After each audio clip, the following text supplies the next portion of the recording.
저는 오늘 여러분과 함께 크고 비밀한 일이라는 제목으로 은혜를 나누고자 합니다. 인류가 지구 위에 살아온 이후 오늘날처럼 인간은 자원 고갈에 직면해서 위기에 처한 적은 한 번도 없었습니다. 요 수년 내에 여러분 천정 모르게 높이 뛰어오르는 기름 가격 때문에 이 자리에 온 여러분 중에 한 사람도 그 고통을 체험해보지 않은 사람 없습니다. 기름의 가격이 올라가면 물가가 올라가고 인프레가 천정 모르게 뛰고 이렇게 해서 우리의 가게에 압박과 괴로움을 많이 겪어왔습니다. 도대체 자원 고갈의 이 악순환이 얼마나 오래 계속할 것인가요? 여러분, 이와 같은 템포로 자원 고갈이 계속된다면 인류의 역사는 어느 시점에 가서 그 문명이 종지부를 찍을 수밖에 없다고 비관적인 이론을 전개하는 사람들도 많이 있는 것입니다.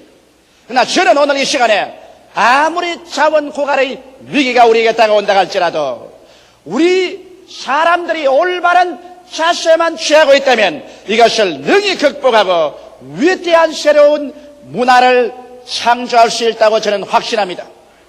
왜 그러냐 하면 여러분, 어떠한 문제에 있어서도 하나의 위기와 도전이 다가오면 그것에 대한 올바른 응전을 해나가면 새로운 역사가 창조되고 또 찬란한 문명이 이루어지는 것입니다. 오늘 자원 고갈이라는 이와 같은 무서운 도전이 우리에게 다가오게 될 때 우리 사람들은 지혜를 개발하고 아이디어를 개발해서 이 자원 고갈에 대해서 올바른 응전을 한다면 우리는 새로운 문화를 만들어낼 수 있습니다. 석유 아닌 물로서 우리의 에너지원을 만들 수도 있을 것이요, 석유 아닌 수소나 산소나 탄산가스나 이런 것을 가지고서도 우리가 새로운 에너지원을 개발할 수도 있는 것입니다. 문제는 우리에게 다가오는 여러 가지 어려운 상황이 우리를 파멸하는 것이 아니라 그것에 대처할 수 있는 사람의 마음의 자세와 인간의 지혜와 아이디어가 문제인 것입니다. 그러므로 우리는 어디에서 끊임없이 우리 인류를 도말하려고 다가오는 환경적인 위기에서 우리의 아이디어를 개발할 수 있겠습니까? 그런 문제를 해결하고 그것을 극복할 수 있는 위대한 지혜, 위대한 아이디어를 어디에서 우리가 얻을 수 있겠습니까? 그 아이디어는 우리는 하나님 앞에 나오면 얻을 수가 있습니다. 왜냐하면 성경은 말씀하기를 하나님께서 태초에 천지를 창조하시다고 하신 것입니다. 하나님께서는 없는 데서 오늘날 있는 이 모든 것을 지으셨습니다. 그러므로 하나님에게는 무궁무진한 아이디어가 계신 것입니다. 성경에는 말씀하기를 일을 행하시는 여호와, 그 일을 지어 성취하는 여호와가 이렇게 말하노라. 너희는 내게 부르짖으라. 내가 내게 응답하겠고 크고 비밀한 일을 너에게 보여주려고 말한 것입니다. 여기에서 말하는 이 크고 비밀한 일이란 도대체 무엇일까요? 이야말로 우리 인간이 상상할 수 없는 하나님의 아이디어인 것입니다. 하나님께서 지혜와 아이디어를 우리에게 주셔서 그래서 어떠한 문제도 능히 해결할 수 있게 해주시겠다고 약속하신 것입니다. 이러기 때문에 하나님을 믿는 사람, 우리 주 예수 그리스도를 경외하는 사람은 우리가 이 땅에 살면서 어떠한 자원 고갈이 다가오든지 어떠한 환경적인 위기가 다가오든지 우리가 기도하고 하나님을 앙망하고 하나님을 기다리며 하나님을 찾고 하나님을 의지하는 이상 염려 근심하거나 파멸할 도리가 없는 것입니다. 나는 그래서 오늘 여러분과 함께 어떻게 하면 우리의 생활 가운데 크고 작은 문제들을 극복하고 해결하고 우리의 삶을 더 풍성하고 승리로운 삶으로 이끌어 나갈 수 있을까? 거기에 대한 하나님의 크고 비밀한 일을 여러분에게 말씀드리고 싶습니다. 첫째로 우리가 우리의 삶의 승리를 얻기 위해서는 여러분께서 그 무엇보다도 하나님 앞에서 아이디어를 구해야만 되는 것입니다. 오늘 우리가 보는 이 모든 문명의 발전이란 인간의 마음속에서 우러나온 아이디어로 말미암아 이러한 것이 이루어진 것입니다. 그렇기 때문에 우리가 문제가 어려울수록 그 위대한 아이디어만 개발하면 되는 것입니다. 절대로 인류는 자연자원 고갈로 말미암아 망하지는 않습니다. 아이디어가 고갈해지면 그때 인류는 망하고 마는 것입니다. 여러분의 문제로 말미암아 여러분은 패망하지 않습니다. 여러분의 마음에서 아이디어가 넘쳐나오지 아니하면 그때 여러분은 망하고 마는 것입니다. 어떠한 도전도 거기에 대해서 위대한 아이디어로 응전하면 새로운 성공을 가져올 수가 있는 것입니다. 이렇기 때문에 우리는 아이디어를 하나님께 간절히 구해야 되는 것입니다. 우리 하나님께서는 오늘날도 당신 속에서 크고 비밀한 것을 가지고서 주께 부르짖는 사람에게 이것을 나타내 주기 위해서 기다리고 계신 것입니다. 저는 근본에 핀란드의 헬싱키에 갔을 때 굉장한 아이디어 하나를 보았습니다. 그곳에 핀란드의 헬싱키의 도심지에 락차츠라고 바위 교회가 있습니다. 이 바위 교회는 세계적으로 유명해서 하나의 관광 코스가 되어 있습니다. 그 왜 락처치가 유명하게 됐느냐? 그것은 핀란드 헬싱키 시당국에서 토지 이용상 도시 한가운데는 교회를 짓지 못하도록 그렇게 설정을 해놓았습니다. 그런데 그곳에 있는 루트란 교회가 도시 한가운데 교회를 세우기는 세워야 되겠는데 시당국에서 절대로 허락을 안 해주니까 어떻게 교회를 세울 것이냐. 그래서 그들이 모여서 구수회담을 하고 기도를 하는데 그 루트란 건축가 두 사람이 아이디어가 떠올랐습니다. 왜냐하면 헬싱키 도시 한가운데 큰 바위 덩어리가 있습니다. 이 바위 덩어리는 하도 바위 덩어리가 컸기 때문에 여기에는 집을 지을 수도 없고 아무 시설도 없어서 시 가운데 바위 덩어리를 그대로 내버려 놓은 것입니다.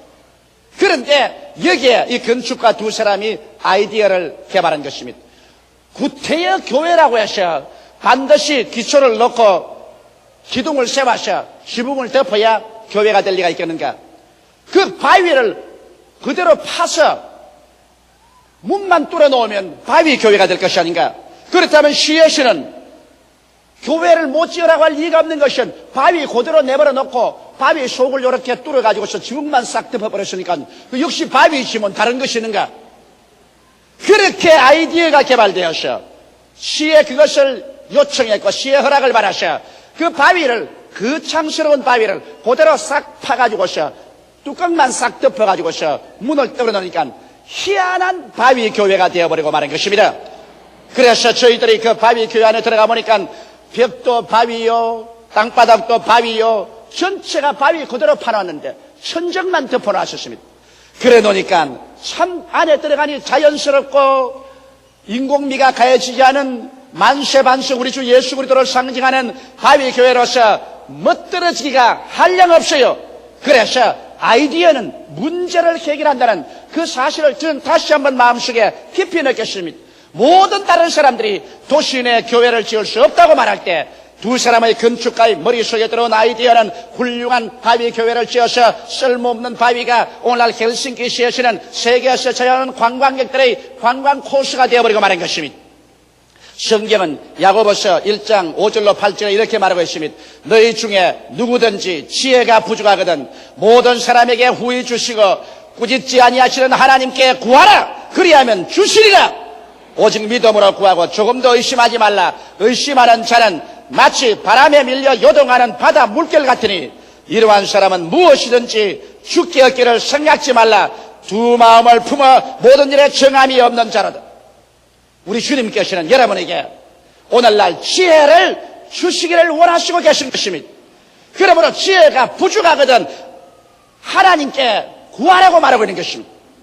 지혜라는 것이 바로 생활의 아이디어인 것입니다. 이 아이디어를 구하되 정말 하나님이 아이디어를 주실 것이냐 안 주실 것이냐 이렇게 의심하면서 구하지는 말라. 이런 사람은 두 마음을 품어 요동하는 바다 물결 같아서 이런 사람에게는 하나님이 아이디어를 안 주신. 그러나 하나님께서 너희는 내게 부르시리라. 내가 내게 응답하겠고 크고 비밀한 일을 내게 보여주려 하신 말씀 그대로 전혀 신념을 가지고서 주님께 기도하면 주께서 여러분과 나에게 문제를 해결할 수 있고 위기를 처리하여 더 위대한 삶을 창조할 수 있는 놀라운 지혜 하나님의 아이디어를 우리에게 아끼지 아니하고 주시겠다고 약속해 주신 것입니다. 이러므로 우리는 크고 적은 일에 있어서 모두 다 하나님의 아이디어를 받아서 인생을 기차게 위대한 삶으로 이끌어 나갈 수가 있는 것입니다. 그러면 여러분께서 하나님께 기도하셔. 여러분의 마음속에 기발한 크고 비밀된 아이디어가 돌아오면 어떻게 할까요? 둘째로 그 아이디어에 꿈의 옷을 입혀야 되는 것입니다. 여러분, 아이디어가 하나의 계란이라고 말한다면 여러분 꿈은 앙탁이 그 계란 위에 앉아서 계란을 품고 있는 것과 같은 것입니다. 여러분께서 시골에 자라셨으면 시골에서 이런 봄철이 되면 계란을 품겨서 병아리를 깝니다. 계란 위에 앉아있는 암탉이 여러분 모이도 주워 먹지 않냐고 눈이 새빨갛게 해서 깜빡깜빡하고 앉아있는 모습을 본 사람이 있겠죠. 저도 시골에서 과수원에서 아버님께서 계란을 병아리 깔려고 하기 위해서 불안식일 때 빨리 병아리가 보고 싶어서 계란을 품고 있는 암탉 앞에 가서 제가 쳐다본 적이 많이 있습니다. 암탉은 빨간 눈을 반짝반짝하면서 계란 위에 앉아있는데 마치 내 생각에는 암탉이 계란을 품고 병아리를 꿈꾸고 있는 것 같은 그런 생각을 느껴볼 수가 있는 것입니다. 오늘날 여러분께서 아이디어가 생기면 그 아이디어를 가슴 속에 품고서 잉태하여 그래서 마치 암탉이 계란을 품듯이 우리는 아이디어를 품고 마음에 잉태해서 꿈을 꾸어야만 되는 것입니다. 그 모습이 이루어진 것을 아름답게 채색을 해서 꿈을 입혀야 되는 것입니다. 그래서 나중에 점점 그 아이디어가 이루어진 모습이 마음속에 자라나서 로마서 4장 17절처럼 하나님께서는 없는 것을 있는 것 같이 부르시니라. 없는 것이 있는 것 같이 마음속에 완전히 잉태되도록 그와 같이 여러분 꿈을 꾸어야 되는 것입니다. 성경은 말씀하시기를 꿈이 없는 민족은 망한다고 했습니다. 우리 하나님께서는 여러분과 나에게 언제나 꿈과 환상을 통해서 성령으로 역사해 주는 것입니다. 이렇기 때문에 꿈을 꿀 줄 모르는 사람, 환상을 가질 수 없는 사람에게는 아무리 하나님이 아이디어를 주셔도 그 아이디어는 시들어져 버리고 죽어버리고 마는 것입니다. 아이디어를 받으면 그 마음속에서 그것을 품어서 주야로 여러분의 온기를 더해서 그것이 이루어진 모습을 꿈으로 그려서 이것이 여러분 속에 가득히 잉태되어 마치 9개월 만에 어린애기를 낳듯이 이것이 여러분의 영혼 속에 불러지고 커져야만 되는 것입니다. 그렇게 되면 그 다음 어떻게 할까요? 셋째로 마음속에 흥분해야 됩니다. 사람이 무엇을 이루든지 그 마음속에 영어로 말하면 excitement, 아주 excite되고 마음이 흥분이 되어서 안절부절하지 않으면 그 사람은 일을 할 수 있는 거대한 동기가 생겨나지 않습니다. 아이디어가 가져온 거대한 유익과 축복을 생각해 보십시오. 이 일이 이루어지면 내 개인과 내 가족과 내 이웃과 조국과 민족과 인류에게 얼마나 큰 유익이 다가올 것을 생각해 보십시오. 그만 마음이 흥분되어서 그냥 밥을 먹어도 그것이 마음에 가득 차고 길을 걸어가도 가득하고 자나 깨나 그 일로 말미암아 마음이 흥분이 되어서 견딜 수가 없을 때 그래서 이 사람은 마치 그 일에 미쳐버린 사람 같이 그 일을 생각하고 그 일을 말하고 그 일을 할 궁리를 할 때 이럴 때 이 열띤 감정이 성취 동기가 되는 것입니다. 사람들 흥분할 줄 모르는 사람하고 여러분 아무 일도 하지 못합니다. 적고 큰 일을 하는 사람 그곳이 아주 흥분해버려야 되는 것입니다. 내가 육부 예배를 통해서 우리 교회 예배를 보면은 이 성가대원들 노래하고 지휘자들 지휘하는 건 내가 가만히 봅니다. 내가 어느 지휘자가 잘하고 어느 지휘자가 못한다고는 말 안 합니다. 하면 지휘자들이 마음이 고가워질 테니까. 그러나 아주 음악에 취해서 흥분해 있는 사람이 최고로 잘합니다. 그러나 음악에 취하지 아니하고 흥분도 아니하고 형식적 의식적으로 하는 사람치고 그 속에 청중들의 마음을 감동시키는 음악은 내가 들어본 적이 없습니다. 설교도 한 가지예요. 목사가 강단에 와서 자기 설교에 자기가 취해서 정신없이 설교를 하고 그냥 성령에 도취돼서 설교하자는 이상은 그 설교가 다른 사람에게 감동을 주지 않습니다. 이와 같이 위대한 일을 성취하는 사람들은 열띤 감정에 붙잡혀서 흥분하여 흥분의 도가니 속에 들어있는 이런 사람들이 열심히 일어나서 목숨을 바쳐놓고 일을 하여 위대한 일을 성취하는 것입니다. 나는 우리 최하실 목사님을 좋아하는 이유는 지금 65살이지만은 흥분을 잘합니다. 무슨 일을 하나 해놓으면 근질기게 흥분을 해서 온 열정을 다 퍼붓고 그 정열을 다 퍼붓고 그 열정과 정열을 감당할 수가 없습니다. 자도 깨도 쉬도 안 하고 내리밉니다. 그래서 그 일을 이루어놓습니다. 솔직히 말해서 지금 순복음 금식기도원 1만 재단, 이것은 나는 사실 아직까지 지을 생각이 없었습니다. 우리 최하실 목사님이 어찌나 그것을 가지고 흥분을 하고 기가 막히게 열정을 내리퍼붓고 막 생사를 걸어놓고 발버둥을 치기 때문에 나도 끌려 들어간 거예요. 그래서 내가 어제 금식기도원에 와서 굴 속에 들어가서 기도할 때 말했습니다. 주여, 이 1만 재단은 내가 한 것이 아니라 저 목사님에게 끌려 들어와사옵나이다. 그러니 끌려 들어와도 책임은 내 어깨에 있으니까 주여 잘 이루어지게 하여 주시옵시고 필요한 자원을 공급하여 주옵소서. 제가 그렇게 기도한 것입니다. 여러분 마음속에 이와 같이 끓어오르는 열정이 일어나지 않거들랑 아직까지도 아무런 창조도 일어날 기미가 없다는 것을 알아야 될 것입니다.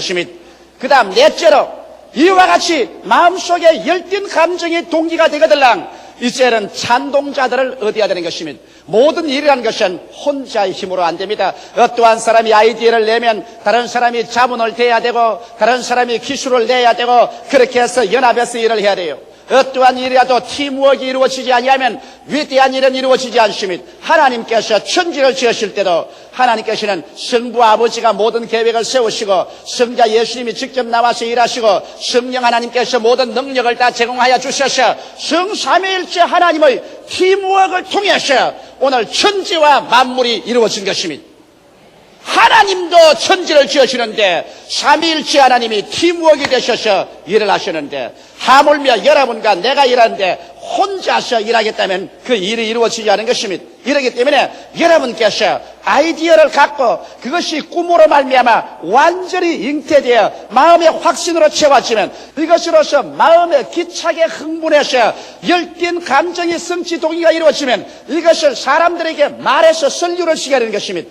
자원이 있는 사람 설교를 시켜야 되고 기술이 있는 사람 설교를 시켜야 되고 능력이 있는 사람 설교를 시켜서 그래서 여러분이 함께 뛸 수 있는 팀워크가 이루어져야 위대한 일이 이루어지는 것입니다.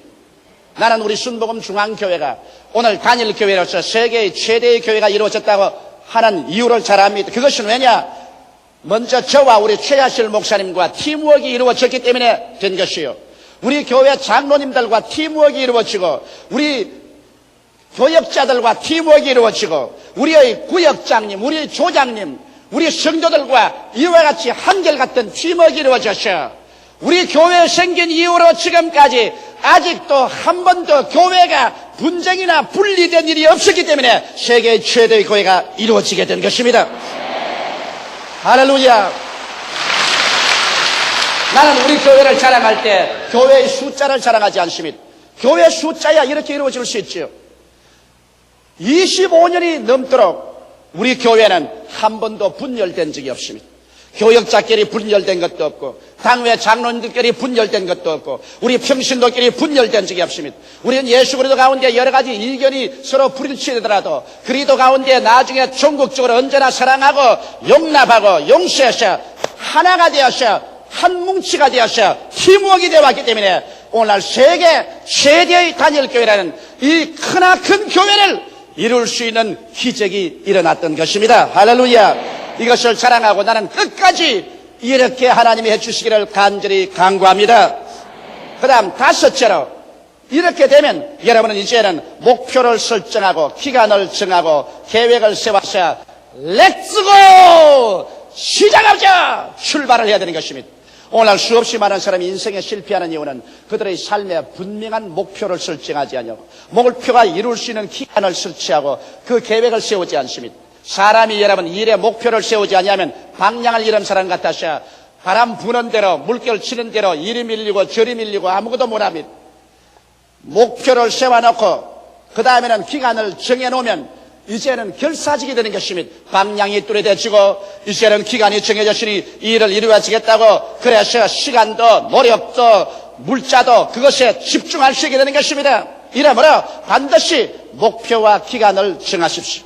그래야 방향이 설정되고 그 일을 이루겠다는 마음속에 동기가 일어나셔 자나 깨나 먹으나 안 먹으나 그냥 정신없이 뛸 수 있게 만들어주는 것입니다. 그리고 난 다음 목표가 뚜렷하면 이제 내가 뛸 때 내가 어느 정도 성공했는가, 아직까지 어느 정도 실패하고 있는가를 측량해 볼 수가 있으며, 또 성공했으면 그 목표에 비추어 보아서 자신이 생기는 것입니다. 더 믿음이 생기고 더 신념이 생겨서 더 힘차게 일해갈 수가 있는 것입니다. 수없이 많은 사람이 실패하는 이유는 목표를 설정하지 않기 때문인 것입니다. 제가 수년 전에 오스트라리아에 갔었을 때 오스트라리아 교회가 잠자고 있었습니다.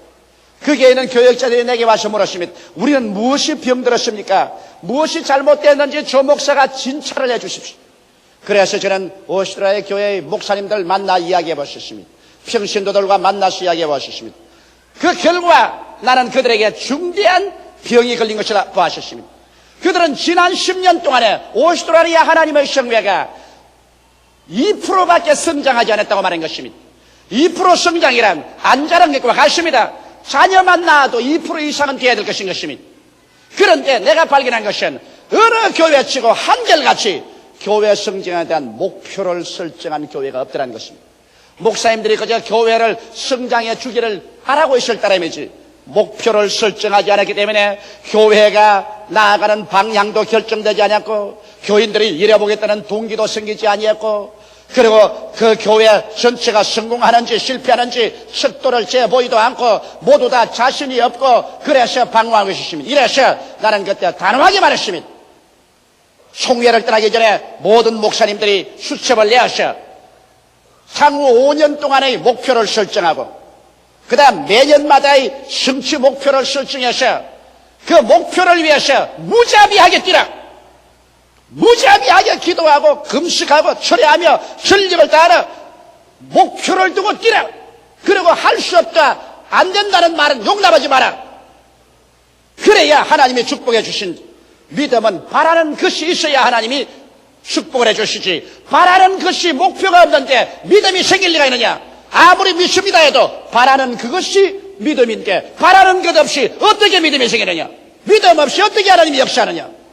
그래서 그들은 크게 깨닫고 모두 다 목표를 설정했습니다. 그 결과 나는 가장 영광스러운 보고를 받게 된 것입니다. 2년이 지나자마자 2년 만에 오스트라리아 하나님의 성회는 전체 50%가 성장하게 되어버리고 말한 것입니다. 과거 10년에 2%밖에 성장하지 못하는 것이 2년 내에 50%가 성장되고, 오늘날에 여러분 오스트라리아에 가면 어느 곳에 가나 우리 순복음 중앙교회 노래를 부르고 있습니다. 순복음 중앙교회 때문에, 조용기 목사 오스트라리아에 왔기 때문에 우리 오스트라리아에는 새로운 불이 붙었다고 그들은 한국어의 노래, 순복음 중앙교회 노래를 부르고 있습니다. 이것은 내가 조금도 거짓없이 여러분에게 말하는 것입니다. 이러므로 사랑하는 성도 여러분, 무엇을 이루려고 하면은 분명한 목표를 기록하고 목표가 이룰 기한을 정해놓고 그 다음에는 목숨을 바쳐서 할 수 없다, 안 된다, 어렵다 그런 호사스러운 말은 내가 던져버리고 이루든지 죽든지 둘 중에 하나를 하겠다고 결의에 차서 밀고 나가면 하나님의 역사가 일어나기 시작하는 것입니다. 여섯째로 마지막에 믿음의 불시험을 이상히 생각하지 마십시오. 여러분이 어떤 일을 시행하든지 반드시 그것이 한 번은 물과 불을 통합니다. 죽음의 과정을 통하지 않은 믿음은 믿음이 아닌 것입니다. 베드로전서 4장 12절에 사랑하는 자들아 너희를 시련하려고 오는 불시험을 이상한 일 당하는 것 같이 이상히 여기지 말라고 말했습니다. 또 히브리서 11장 12절에 이러므로 죽은 자와 방불한 한 사람으로 말미암아 하늘의 흐드한 별과 또 해변의 무수한 모래와 같이 많이 생겨났느니라. 죽은 자와 방불한 한 사람, 여러분이 무엇을 계획하더라도 여러 가지 시험과 어려움이 다가와서 부딪혀 나중에 죽은 자와 방불하게 되는 체험을 하게 되는 것입니다.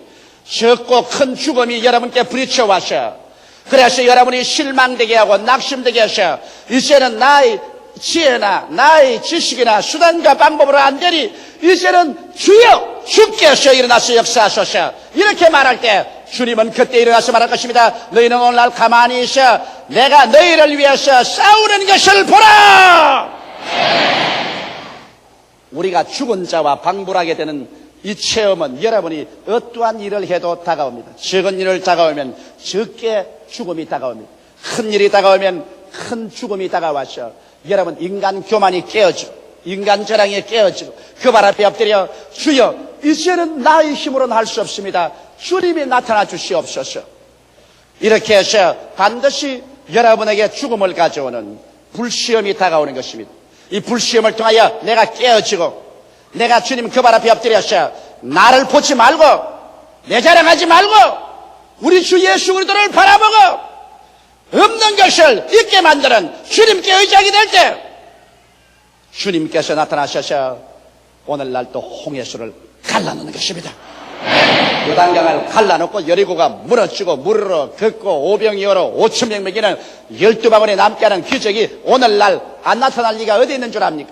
예수 그리스도는 어제나 오늘이나 영원토록 동일하시기 때문에 그리스도 오늘날도 위대한 크고 비밀한 일을 나타내기를 원하시는 것입니다. 우리가 두려워할 것은 자원 고갈이나 문제가 아닙니다. 이런 것은 문제가 아닙니다. 오직 그것에 대처할 위대한 지혜와 아이디어가 고갈될 때 이것이야말로 우리가 두려워할 것인 것입니다. 오직 여러분 개인이나 가정이나 사회나 사업이나 세계가 아이디어가 고갈하게 되면 그때 인류의 종말은 다가오고 문나는 파탄에 이르게 되고 말 것인 것입니다. 그런데 인류에게 끊임없는 새로운 아이디어를 산출할 수 있는 길이 어딘지 압니까? 여러분 하나님은 바로 아이디어인 것입니다. 하나님의 말씀으로 천지를 지었기 때문에 주의 말씀이 여러분 속에 들어오면 여러분에게 새로운 아이디어가 들어온 것입니다. 너희가 내 안에 거하고 내 말이 너희 안에 거하면 즉 다시 말하면 내 아이디어가 너희 속에 거하면 무엇이든지 원하는 대로 구하라 그리하면 이루리라고 말씀하신 것입니다. 여러분이 주 안에 거해서 하나님께 부르시는데 주의 아이디어 주의 말씀이 우리 속에 들어오면 승리는 그때부터 출발하는 것입니다. 우리 다 같이 고개 숙여 기도드리겠습니다. 살아계신 아버지 하나님, 우리 인류 가운데 들어온 가장 위대한 아이디어는 예수 그리스도인 것을 알게 하여 주시옵소서. 하나님의 아이디어인 예수 그리스도로 말미암아 죄와 불의와 추악, 죽음과 저주와 절망에서 해방을 얻고 영생을 얻는 하나님의 아이디어를 받아들여 영원한 삶을 얻는 우리들 되게 하옵소서. 예수님 이름으로 기도드리옵나이다. 아멘.